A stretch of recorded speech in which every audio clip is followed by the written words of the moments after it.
A week before Christmas, I caught my family planning to use me as free childcare for the guests' kids. So I changed my plans. On December 24th, Mom called. "Where are you?" I laughed and told her not to wait for me and the catering. You know that feeling when you pour your heart and soul into something, only to realize the people you love most see you as nothing more than a convenient resource? Well, for me, that gut-wrenching realization hit just 1 week before Christmas, when I accidentally overheard my family plotting to turn me into their free, live-in babysitter for 5 kids. My blood ran cold. The betrayal stung, but what they didn't know was that their little scheme had just sparked a fire in me, igniting a plan so audacious, it would change our family dynamic forever. My name's Margot, and at 32, I've built a thriving event planning business. I meticulously craft perfect moments for clients, and for years, I did the same for my family, especially at Christmas. We seemed close-knit, the kind who did Sunday dinners and never missed a birthday. But beneath that flawless surface was a truth it took me far too long to see. I'm the middle child. My older sister, Abigail, has twin boys, Jackson and James, 7-year-old terrors she swears are angels. My younger brother, Thomas, and his wife, Penny, have 3, Sophie, 9, Emma, 5, and Lucas, a 3-year-old tornado. Then there's me, perpetually single Margot, the reliable one, always stepping up. My mom, Linda, became a widow 5 years ago when Dad passed. He was my rock, the one who always noticed when others volunteered my time without asking. Without him, the balance shifted. My role as family coordinator wasn't a choice. It just evolved. After Dad, Mom was overwhelmed, so I helped with Thanksgiving dinner, then Easter, then Christmas. Eventually, every family gathering became my responsibility to plan, execute, and often finance. Meanwhile, my business took off. I went from small birthday parties to corporate events and weddings, commanding premium prices. My calendar booked months in advance, a detail my family conveniently forgot when they called with last-minute demands. Last summer, Abigail called, frantic about a canceled anniversary dinner. Could I find them something? Oh, and watch the twins? I scrapped my own plans, called in favors, and by 9 p.m., they were enjoying a private rooftop dinner. I, meanwhile, was supervising 2 hyped-up 7-year-olds who refused to sleep until midnight. 2 months ago, Thomas needed emergency help with Sophie's school project. His text, "Need dinosaur diorama by tomorrow. Your crafting skills are better than mine." I stayed up until 2 a.m., creating a prehistoric landscape that earned Sophie an applause. Mom, though, relied on me most. Burst pipe? First call. New smartphone? For hours of patient tutorials. Neighbor's tree fell in her garage? I handled the insurance claim because the paperwork overwhelmed her. For years, I just accepted it. Family helps family, right? But something shifted last spring. I met Jason, a photographer, at a gala I was coordinating. Between his camera clicks and my clipboard checks, we found this effortless connection. For the first time in years, I was excited about dating someone. Jason got my hectic schedule, appreciated my organizational skills, and listened without judgment when I talked about family. He'd ask gentle questions that made me, for the first time, wonder if the balance was fair. As this Christmas approached, I felt a new kind of excitement. Jason and I had been dating 8 months. I wanted him to join our family celebration. I dropped hints at Thanksgiving, mentioning a special someone. Distracted nods. Everyone focused on the meal I'd prepared. I started planning Christmas in early November. Specialty ingredients, handcrafted ornaments, a premium ham from the butcher who only offers 20 each season, paid for by me. I researched kids' activities, even designing custom coloring books of our family traditions. My dining room became Christmas HQ, lists, schedules, shopping bags organized by recipient. Weekends were spent at Mom's house, decorating, climbing ladders while she supervised with hot chocolate. This year, it would be different. Jason would be there. I envisioned us serving dinner side by side, his presence a quiet statement that my life was moving forward. I wanted them to see me, the woman who built a business, found love, and still showed up for family. I genuinely believed they'd welcome him. I had no idea how wrong I was until that fateful day, 1 week before Christmas. The morning started normally, frost on my car, holiday music. I arrived early at Mom's for our pre-Christmas planning, carrying bags of decorations and my trusty binder. The house looked peaceful. I let myself in, called out, "Hello," but got no answer. Figuring they were in the back, I dropped my bags and headed toward the kitchen, where voices drifted down the hall. Mom's laugh, Abigail's distinctive tone, Thomas's deeper voice. Just as I was about to turn the corner, my name caught my attention. I froze. Abigail was speaking, so we are agreed. Then Margot will watch all the kids during the adult dinner. 5 kids is a lot, but she handles the twins all the time, so adding 3 more should be fine. My hand, resting on the wall, clenched. What was she talking about? An adult dinner. Our Christmas had always been everyone together. Mom responded, "Well, I think it makes sense. The kids' table will be chaotic, and Margot is so good with them. Plus, she already has all those activities planned." Those activities were for after dinner, I thought, a cold dread creeping into my gut. For all of us to do together, not for babysitting entertainment. Thomas chimed in, "She can eat early with the kids, and then we can have our dinner in peace for once." Last year, Lucas had that meltdown, and I barely got to taste the food Margot had spent all day cooking. My chest tightened, burning. I couldn't make a sound. "And she will handle the cleanup too, right?" "She always does," Abigail added. "I was thinking we could open a nice bottle of wine this year without worrying about driving. Maybe even play some adult games after dinner." Mom laughed. "Well, it's not like Margot has other plans. No offense to her, but being single at the holidays means she has the time to help. We all have partners and children to consider." The words hit me like a physical slap.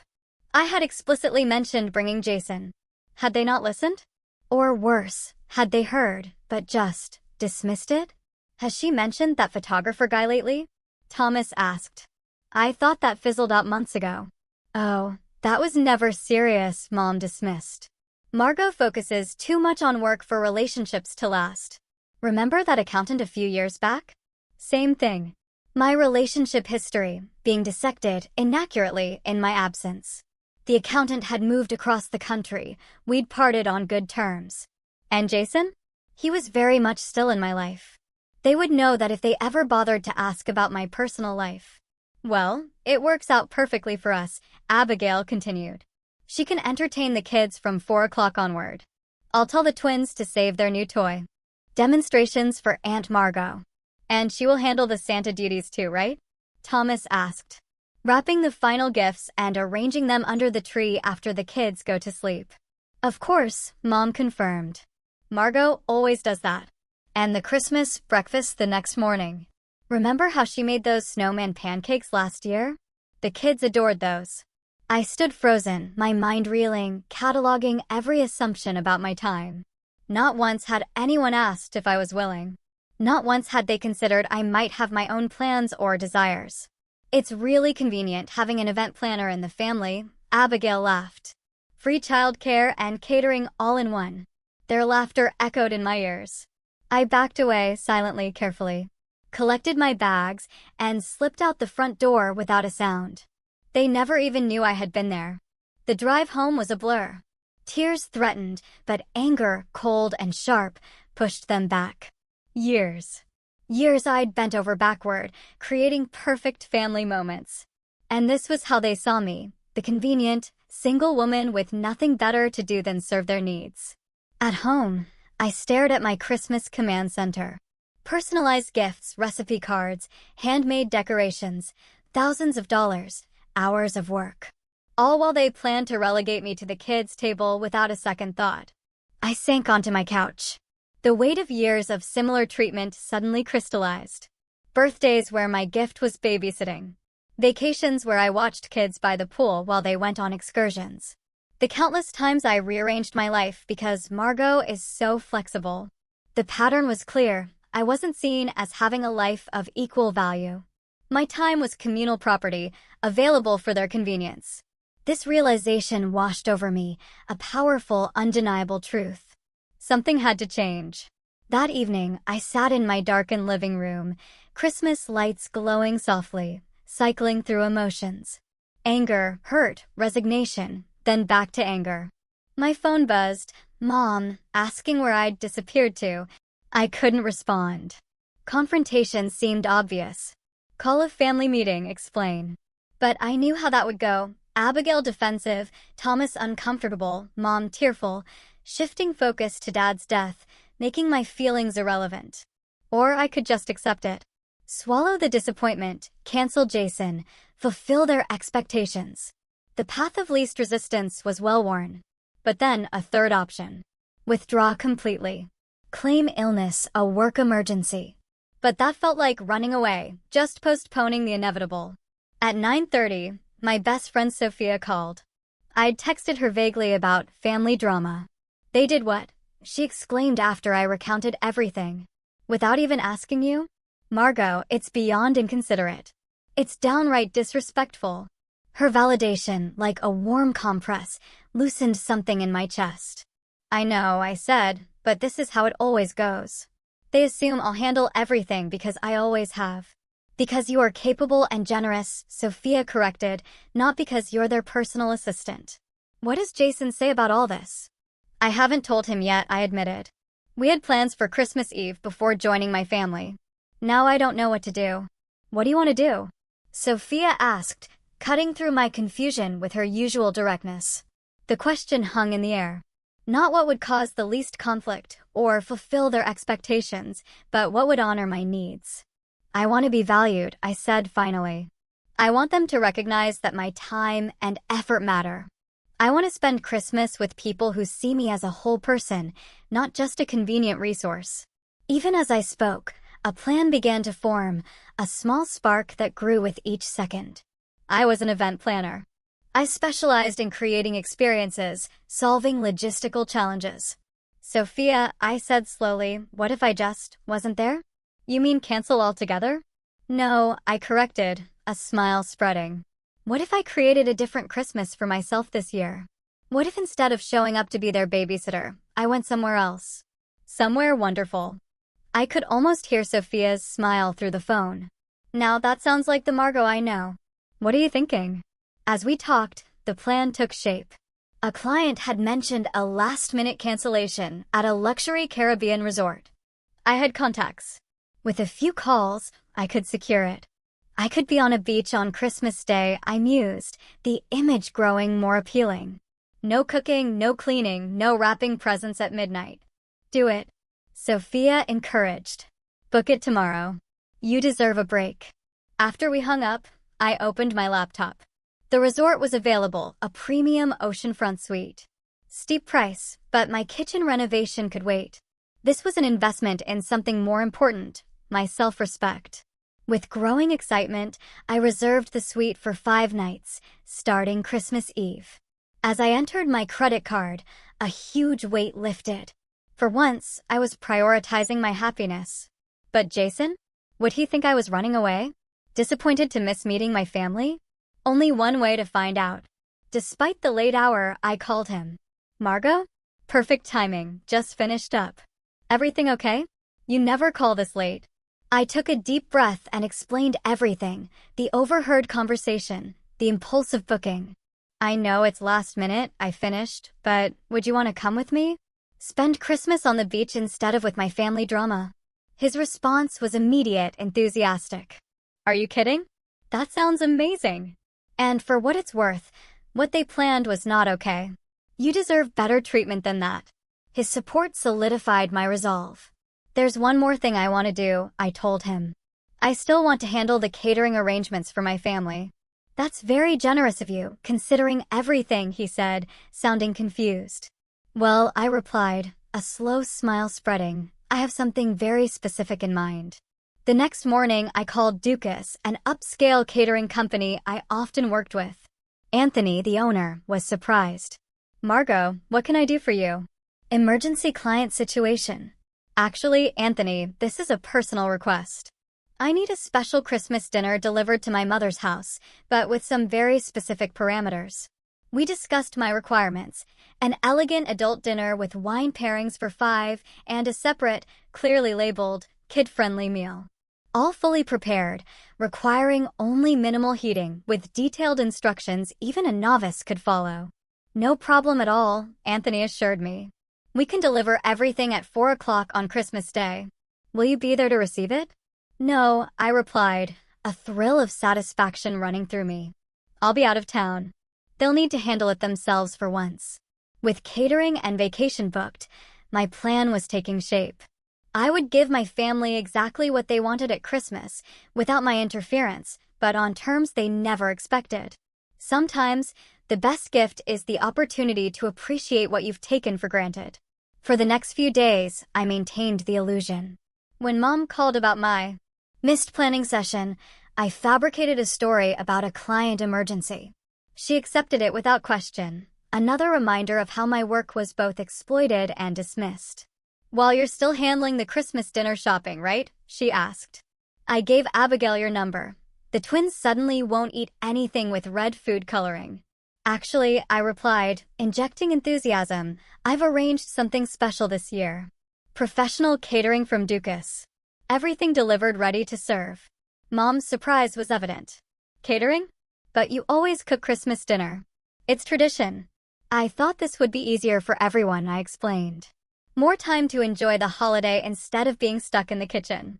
After a pause, she accepted, surprisingly easily. "Well, if you think that's best, you always know how to make things special, Margot."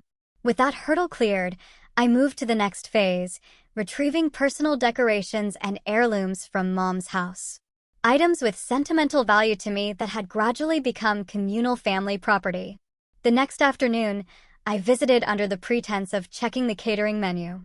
While Mom was on the phone, I quietly collected my grandmother's hand-painted ornaments, the stockings I'd embroidered, the antique serving dishes from my father's mother.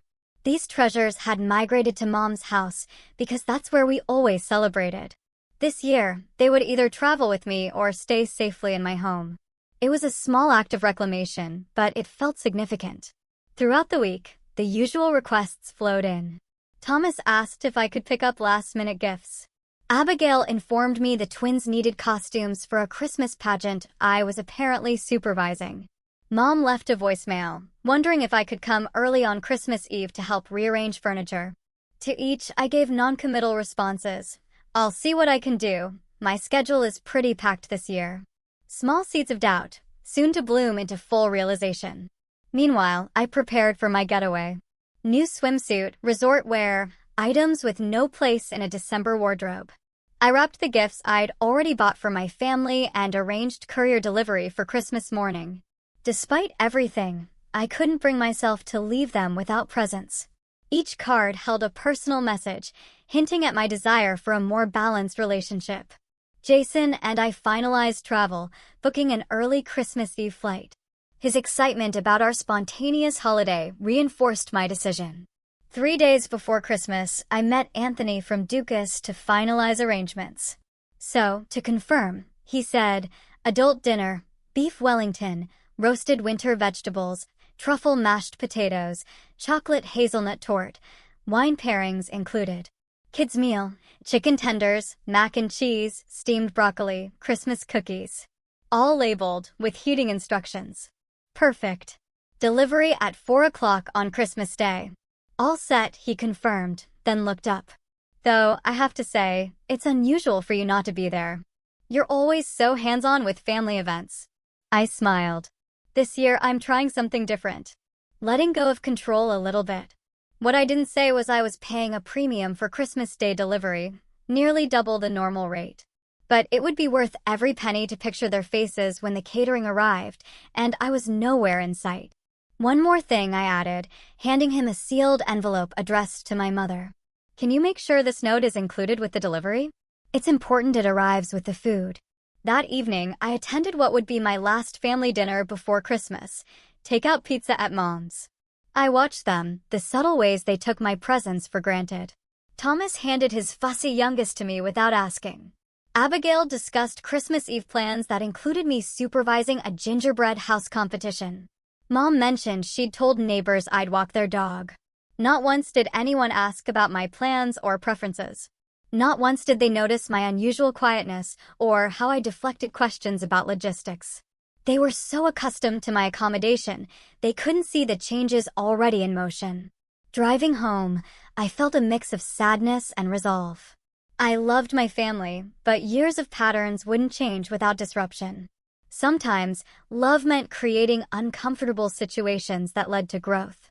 And sometimes, self-respect required stepping back from those who couldn't see your worth. The next day, I packed my suitcase with sunscreen and sundresses, an act that felt wonderfully rebellious. In the December chill, I confirmed our airport car service and printed boarding passes. Everything was in place. That night, I turned off my phone early, unwilling to field any last-minute requests. Tomorrow would bring either understanding or chaos. Either way, I was ready for a new kind of Christmas. Christmas Eve dawned clear and cold. Our car service navigated quiet, frost-covered streets. Jason sat beside me, looking at resort info. I gazed at holiday decorations adorning houses. Second thoughts, he asked, noticing my pensive expression. I considered. Not about going. Just wondering how they'll react when they realize I'm really not coming. My phone had been off since last night. The disconnection felt both liberating and anxiety-inducing, like removing a splinter. The airport bustled. We checked bags, navigated security with ease, finding ourselves with time to spare. In a tinsel-decorated airport cafe, I finally powered on my phone. The notifications flooded in. 6 missed calls from Mom, 4 from Abigail, 3 texts from Thomas asking for batteries. Voicemails accumulated. I scrolled, a strange detachment washing over me. The most recent text from Mom, despite the airport's warmth, sent a chill. Margot, where are you? We are waiting to start the Christmas Eve breakfast. The children are asking for your cinnamon rolls. The cinnamon rolls I had never agreed to make. The breakfast I had never agreed to attend. Expectations piled upon assumptions, piled upon years of compliance. They still have no idea, I murmured, showing Jason the frantic messages. His eyebrows rose. When are you going to tell them? Now, I decided, finger hovering over Mom's contact. But just enough to let them know not to expect me for babysitting. I composed a brief message. Will not be available for childcare during Christmas dinner tomorrow. Enjoy your adult-only meal. Love, Margot. Deliberately vague. Nothing about where I was. Just enough to disrupt their plan. Within seconds, my phone rang. Mom. I let it go to voicemail twice, then answered on the third. Margot Elizabeth, where are you? Her voice, sharp with unfamiliar, thwarted expectation. Good morning, Mom, I replied calmly, signaling to Jason. He gave me an encouraging thumbs up. Don't, good morning me, young lady. The children are waiting for breakfast, and we need to finalize the schedule for tonight's activities. Why aren't you here? I took a deep breath, centering myself amidst the bustling terminal. I'm not coming, Mom. Not today and not tomorrow. Silence. Then, her voice, suddenly uncertain. What do you mean, not coming? Of course, you're coming. It's Christmas. I overheard your conversation last week, I explained, keeping my voice level despite the adrenaline. The one where you, Abigail, and Thomas decided I would be the babysitter for all 5 kids during your adult-only dinner. The one where you all laughed about me being single and having nothing better to do. Another tense silence. When she spoke, her tone had shifted from indignation to placation. Oh, Margot, you misunderstood. We were just trying to figure out the logistics. Of course, we want you at the adult dinner, too. You're being oversensitive. Am I? My voice rose slightly. Because it sounded pretty clear to me. And it fits a pattern. Mom, you all make plans for my time without asking, as if it belongs to you by default. As if my life and my choices matter less than everyone else's. That's ridiculous, she protested, but with less conviction. Where are you now? Just come over and we can discuss this in person. I'm at the airport, I replied, watching our flight begin boarding. My flight leaves in 30 minutes. Airport? Her voice rose in pitch. What flight? Where are you going? On vacation. With Jason. The photographer you all assumed I was no longer seeing. On Christmas Eve. Margot, you cannot be serious. What about dinner tomorrow?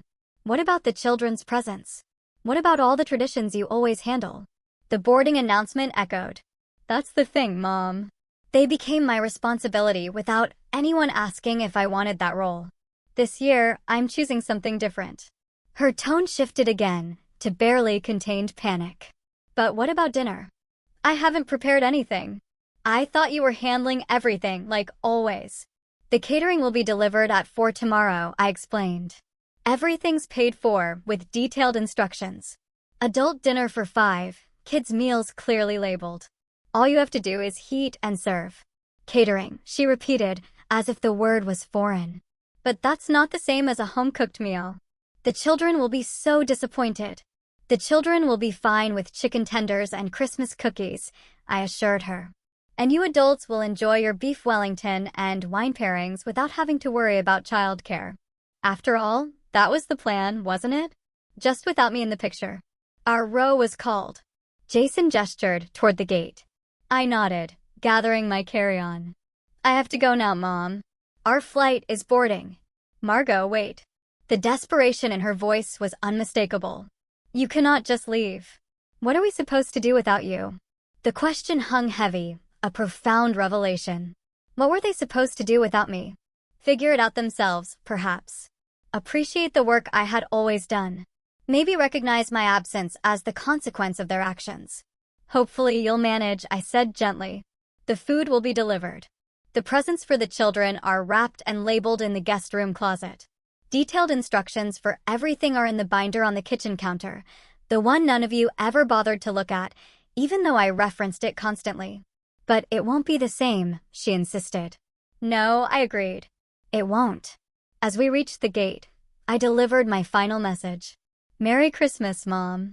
Enjoy the adult dinner you all planned. I'll turn my phone off during the flight, but I'll check messages when we land. When will you be back? She asked, a tremor in her voice suggesting tears. After New Year's, I replied. We can talk then. Before she could respond, I ended the call and switched my phone to airplane mode. As Jason and I found our seats, a complex mixture of emotions washed over me, guilt for disrupting the holiday, anxiety about the confrontation to come, but underneath it all, a profound sense of liberation. The plane taxied down the runway. As we took off, ascending through clouds into clear blue skies, I mentally shed the weight of expectations I'd carried for far too long. Whatever awaited me upon my return, I had finally advocated for my own worth in the family equation. Jason squeezed my hand. You okay? I turned to him, a smile more genuine than any I'd managed in weeks. I am now. Merry Christmas to us. As our plane soared south, towards sunshine and new traditions, I left behind the snow, the family drama, and years of unreciprocated accommodation. For once, Christmas would be about joy, not obligation. And perhaps, when the dust settled, my family would understand why this stand had been necessary all along. Christmas morning broke with golden sunshine streaming through the curtains of our oceanfront suite. I padded onto the balcony, coffee in hand, watching early swimmers. This peaceful scene bore no resemblance to what would be happening at my mother's house. Children racing downstairs at dawn, adults struggling with caffeine withdrawal, and me orchestrating the timed chaos. Jason joined me, wrapping his arms around my waist. Merry Christmas. Any regrets about being here instead of there? I considered. Surprisingly, no. I miss the good parts, of course. The kids' excitement, the perfect gifts. But the relief of not being responsible for everyone's happiness today outweighs all of that. We exchanged small gifts, enjoyed a luxurious room service breakfast, and walked along the shore. The resort had decorated palm trees with twinkling lights, a whimsical, tropical Christmas. At precisely noon, lounging by the pool with fruity drinks, I checked my phone for the first time. The onslaught of notifications made my stomach tighten, but I methodically worked through them. 27 missed calls, 42 texts, 13 voicemails. My family had not taken my absence lightly. I started with the earliest messages. Christmas Eve, Mom's texts vacillated between guilt trips. The children are so disappointed, and angry accusations. I cannot believe you would abandon us like this. Abigail's messages were predictably self-centered. How am I supposed to manage the twins' behavior during dinner without your help? Thomas's showed surprising insight. We really messed up, didn't we? The voicemails told a similar story, Mom's voice growing frantic. The last message from Christmas Eve, timestamped 1:14 p.m., captured her vulnerable admission. I don't know how to do this without you, Margot. I've always relied on you to make Christmas happen. That was the crux of it. I had become so essential that my absence created a vacuum no one was prepared to fill. But that dependence had come at the cost of my own holiday joy, a price I was no longer willing to pay. Christmas Day messages began early. Abigail's 7:12 a.m. text captured the chaos in real time. The twins are fighting over who gets to open the first present, and Mom is crying in the bathroom. This is a disaster, and it's your fault. By mid-morning, the tone shifted. Thomas sent a surprisingly reflective message. I get it now. We've been taking you for granted for years. I'm sorry for my part in that. The kids miss you, but I told them Aunt Margot needed a vacation, too. Merry Christmas wherever you are. Mom's Christmas morning voicemail was tearful but less accusatory. The caterers are coming at 4. I found your binder with all the instructions. I never realized how much work you put into planning everything.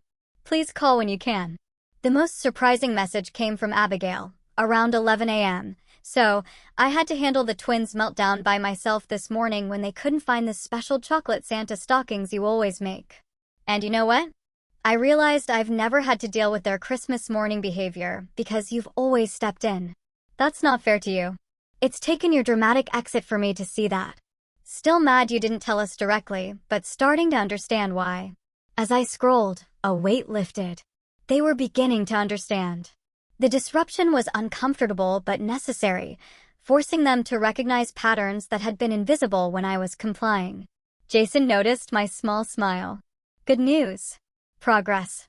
They're upset, I replied, but they're also starting to get it. Thomas actually apologized. Are you going to call them? I shook my head. Not yet. I think they need a little more time with the discomfort. And, honestly, so do I. This is the first Christmas in years where I'm not constantly checking if everyone else is happy. We spent the afternoon snorkeling, the colorful fish a welcome distraction. Returning to our room to prepare for dinner, I checked my phone again. New messages had arrived, most notably from my mother at 4:37 p.m. The catering just arrived. Everything is beautifully packaged with instructions. Even I can follow. The note you left made me cry. You're right that we've taken advantage of your generosity. I'm so sorry, Margot.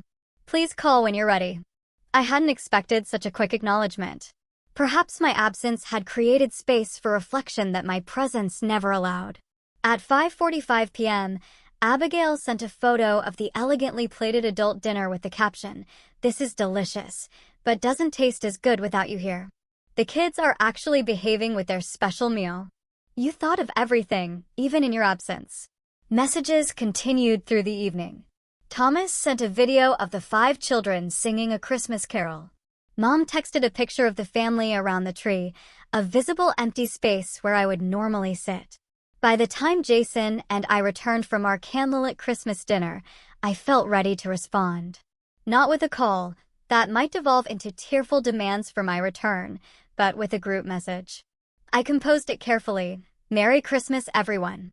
I'm safe and doing well. I needed this time away to process how I've been feeling for years. When I overheard you planning to use me as the default babysitter without even asking, it crystallized a pattern that's been happening for too long. My time, my efforts, and my presence have been taken for granted. I've been treated as a resource rather than a person with my own needs and desires. I love you all, but I needed you to experience a Christmas without my constant accommodation to understand its true cost. I'm glad the catering worked out and that you're making the best of things. We'll talk when I return, but moving forward, things need to change. I deserve the same consideration and respect that each of you expects. Enjoy the rest of the holiday. See you in the new year. I hesitated, then added a final line. P.S. Jason says hello. He would have loved to meet you all under different circumstances. After sending it, I turned off notifications and placed my phone on the nightstand. Tonight was for watching the moonlight on the ocean, appreciating the gift I'd given myself, the freedom to prioritize my own happiness. As we fell asleep to the sound of waves, I felt a sense of peace that had been missing from Christmas for years. Sometimes, the most loving thing you can do for both yourself and others is to step away and create space for change. My family's initial reaction suggested they were capable of the growth I hoped for. Only time would tell if this disruption would lead to lasting transformation. Either way, I had taken the first crucial step toward a more balanced relationship with the people I loved. And that was a Christmas gift worth celebrating. 3 weeks after Christmas, I unlocked the door to my condo, wheeling my suitcase into a familiar space that felt subtly different after my time away. The vacation with Jason had blossomed into an exploration of local culture, providing not just an escape, but a rediscovery of my own curiosity and spontaneity. The first family gathering after my return was Lucas's birthday celebration. I approached it with a mix of determination and apprehension, unsure if the insights from my Christmas absence would translate into meaningful changes. When I arrived at Thomas and Penny's, carrying a modestly wrapped gift instead of my usual elaborate party supplies, the initial greetings were awkward. Mom hugged me too tightly, whispering, "We need to talk." Abigail offered a stiff hello, her expression guarded. Only Thomas seemed genuinely relaxed, greeting me with a warm smile and a sincere, "Good to have you back." The children, thankfully, provided a welcome distraction. And I noticed, with interest, that they were being supervised by their respective parents, not automatically funneled in my direction. During a lull, Mom cornered me in the kitchen. "What you did at Christmas was very hurtful, Margot," she began, her voice low. "We were all counting on you." I met her gaze steadily. "That's exactly the problem, Mom. You were all counting on me without asking if I was available. You made plans for my time as if it belonged to you." "We're family," she countered. "Family helps each other." "Yes, but it should go both ways," I explained. "When was the last time someone in this family asked what they could do to help me? When was the last time anyone considered that I might have my own plans or preferences for the holidays?" Her brow furrowed. After a moment, her shoulders sagged slightly. "I can't remember," she admitted. "I guess we've gotten used to you always being the one who handles everything." "That's not fair to any of us," I said gently. "It's not fair to me to always be the giver, and it's not fair to you to always be the takers. I want a more balanced relationship." Tears welled in her eyes. "I've been thinking about it since Christmas. After your father died, I leaned on you so heavily. It was easier to keep doing that than to figure out how to stand on my own." "I'm sorry, Margot. I didn't see how much I was asking of you." Her acknowledgement, so different from the defensive response I'd expected, caught me off guard. "Thank you for saying that, Mom." "I want to do better," she continued, wiping away a tear. "I don't want to lose you because I've been selfish." We spoke for nearly 30 minutes, delving into years of accumulated expectations. For the first time, I felt truly heard. And for the first time, I saw my mother as someone working through her own struggles, not simply imposing demands. Later, Abigail approached me on the back porch. "That was quite a stunt you pulled at Christmas," she said, her tone light, but her eyes serious. "It wasn't a stunt," I corrected. "It was a boundary." She sipped her drink. "The twins asked about you every day. Where's Aunt Margot? Why isn't she here?" She paused. I didn't have a good answer, because saying we took advantage of her until she'd had enough didn't seem appropriate for a 5-year-old. Despite myself, I laughed. "What did you tell them?" "That sometimes adults need vacations, too, and that we should have been more thoughtful about your time." She met my gaze directly. "I was angry at first. It felt like you'd abandoned us. But then I had to deal with the Christmas morning meltdowns myself, and the bedtime tantrums, and all the little crises you usually smooth over without anyone noticing." "And?" I prompted when she fell silent. "And I realized," she said, shaking her head, "we've been using you as a convenient safety valve. Whenever parenting gets hard, we hand the problem to Aunt Margot. That's not fair, and it's not good for the kids either. They need to see their parents handling challenges, not outsourcing the hard parts." Her insight surprised me. "Thank you for saying that," I said sincerely.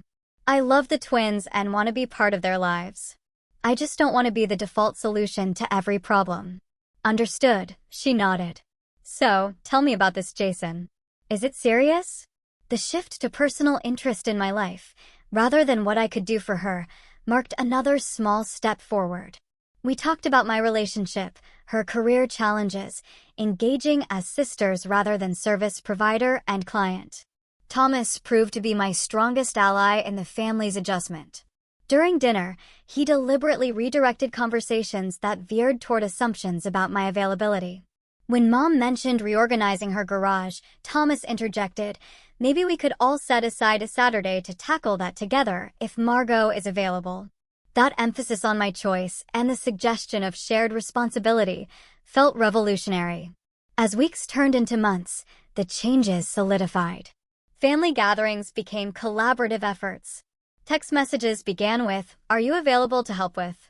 rather than, "I need you to handle." My mother started community classes. My relationship with Jason flourished. He joined several gatherings, welcomed with genuine interest. His outside perspective helped me recognize when old patterns threatened to resurface. By the following Christmas, the transformation was remarkable. Planning began with a family meeting in November, responsibilities divided equally. Mom hosted, Thomas handled the children's activities, Abigail managed the gift exchange, and I coordinated the meal, with significant contributions from everyone. On Christmas Eve, carols playing softly, children excitedly arranging cookies for Santa, I found myself experiencing the holiday joy that had been missing for years. Without the burden of sole responsibility, I could be present, appreciating the connections that had always been the true purpose of our gatherings. "Best Christmas ever," Jason whispered. "Because I'm not exhausted from making it perfect for everyone else," I agreed. Later that evening, as the children finally slept and the adults enjoyed a quiet moment, Mom raised her glass. To Margot, she said, her eyes meeting mine with understanding, "Who taught us that loving someone means respecting their boundaries, not just accepting their sacrifices. Thank you for having the courage to show us a better way to be family." The journey hadn't been easy. There had been moments of regression, uncomfortable conversations, and the challenging work of establishing new expectations. But the result was worth every difficult moment, a family that functioned through mutual respect rather than convenient exploitation, and relationships that nourished rather than depleted.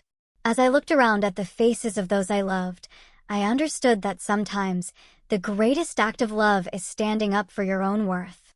In doing so, you create the possibility for relationships built on mutual care rather than imbalanced obligation. The empty chair I had left the previous Christmas had made space for growth that benefited everyone. So, tell me, have you ever had to establish firm boundaries with loved ones who were taking you for granted? What did you do, and how did it turn out? I'd really love to hear your experiences in the comments below.